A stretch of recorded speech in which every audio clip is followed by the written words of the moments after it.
Severe avoidants are emotionally unavailable, and that can apply to both dismissive and fearful avoidance. But what is emotional availability, and what makes the avoidant emotionally unavailable?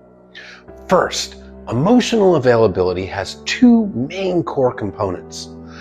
The first component is the ability and the willingness to form deep emotional connections, a deep emotional bond, a deep love.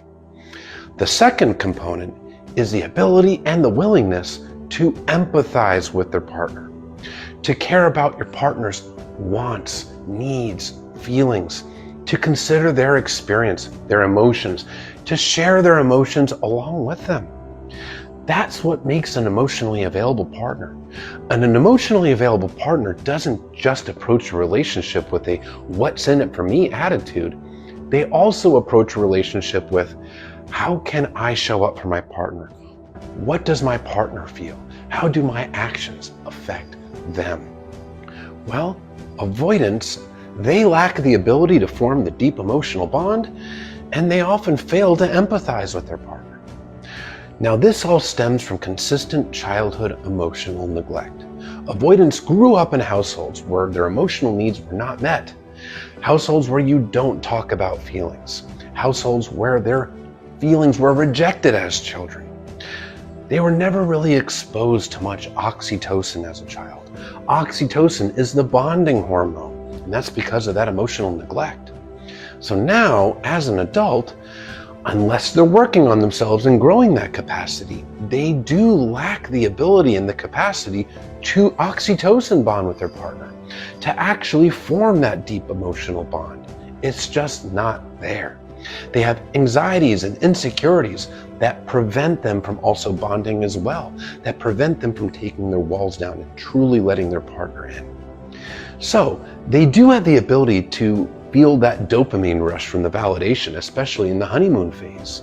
But when that dopamine, the feel-good hormone, the reward chemical wears off, as the honeymoon phase ends, the insecurities that are stemming from the childhood emotional neglect come to the surface, and that oxytocin really isn't there to help carry them along. Also, because of their attachment wounds, an avoidant that is not working on themselves, especially a dismissive avoidant, lacks the ability to consider the needs and feelings of the other person.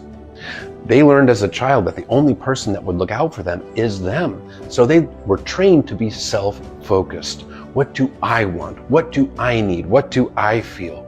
The thought process of how does my partner feel does not go through their head. And when their partner does show strong emotions, especially hurt, pain, but sometimes even love, it causes the avoidant to feel quite uncomfortable because they really don't have the ability to share those emotions and to empathize. They inherently approach a relationship with a what's in it for me attitude. How does this person make me feel? What do I get out of it? Me, me, me. And it's not that they intentionally try to hurt their partner, it's just that they don't consider their partner.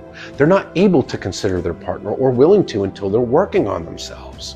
And that's why you often see very self-absorbed behavior from an avoidant that's not working on themselves, because they inherently consider themselves first.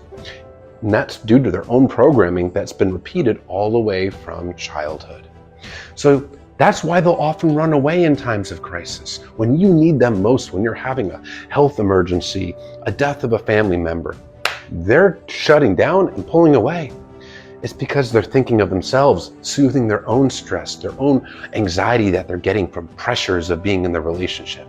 They're not considering the pain or the grief that you're going through because they're inherently focused on themselves. And that is why they're emotionally unavailable. And that emotional unavailability can really translate into a lot of hurtful, unhealthy behaviors, such as stonewalling, ghosting, cheating, things like that. Because in those actions, there is no empathy for the person that they're doing it to. They're only thinking of themselves and what they perceive they want, need, feel, or fear in the moment. Can they heal this, expand their capacity, and become emotionally available? Of course, they can. But it's up to them. They have to want it. No matter how badly you want this person to change, if they don't want it, they're not going to change.